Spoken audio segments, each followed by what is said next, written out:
Dans cette vidéo, je te montre ma configuration et le matériel que j'ai choisi pour Twitcher. Ce matériel est optimisé pour filmer des travaux manuels en live. Cela nécessite une logique et une organisation un peu différentes que pour du stream sur logiciel. Ce set te permettra de diffuser sur Twitch sans problème de compatibilité et d'obtenir une qualité de son et d'image très correcte. Pour faire de la création analogique en live, il vous faut une caméra, un coupleur qui va remplacer la batterie, à combiner avec un adaptateur secteur, un mini HDMI compatible, une clé USB 4K, un micro et son bras articulé, un bras articulé pour appareil photo et une webcam. Pour la caméra, j'ai choisi le Canon EOS M200 parce qu'il promet une belle image vidéo, qu'il est compatible avec les logiciels de streaming. Il compte parmi les moins chers, mais il reste quand même assez cher. Pour éviter la panne de batterie en live, vous devrez le brancher sur secteur et utiliser ce coupleur Canon spécialement conçu pour.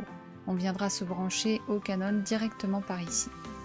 Voici le modèle de l'adaptateur à brancher sur l'appareil et le secteur. Il ressemble à ceci, avec la prise secteur d'un côté et de l'autre l'embout que l'on viendra brancher dans le coupleur. Comme vous voyez, on replie le caoutchouc et on vient brancher l'embout directement dans le Canon. L'appareil est prêt à recevoir le courant. Maintenant, il faut le connecter à l'ordinateur. Pour envoyer la capture de l'appareil à votre ordinateur, il vous faudra un câble HDMI avec un petit embout adaptable au Canon.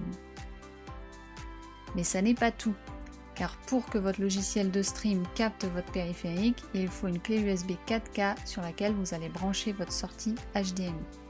On a bien notre clé USB 4K raccordée au HDMI, ainsi que notre câble secteur branché correctement. Maintenant pour le micro.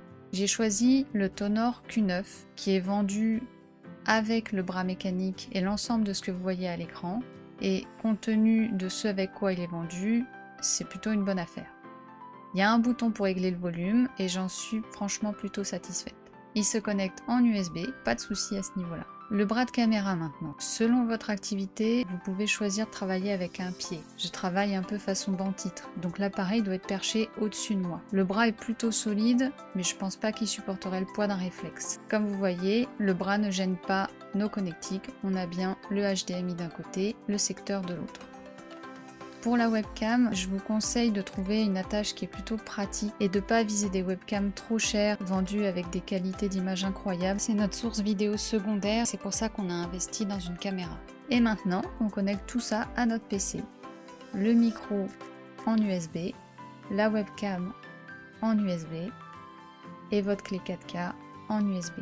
Et voilà un set déjà plutôt solide pour Twitcher, pour partager en live du contenu artistique, des références, des livres, travailler en analogique ou autre. Reste la question de l'éclairage que l'on n'a pas abordée, qui est très importante mais qui dépend de beaucoup de paramètres. Perso, je ne l'ai pas encore beaucoup développé. Faudra aussi potasser votre logiciel stream. J'ai choisi OBS et suivi les conseils de TomTom sur YouTube. C'est un exemple de set évidemment, il m'a fallu pas mal de temps pour assembler le matériel et d'ici très peu de temps cette configuration sera déjà obsolète.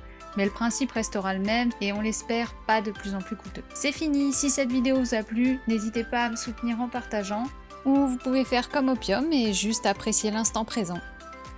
Dans tous les cas, à très bientôt. Tchou!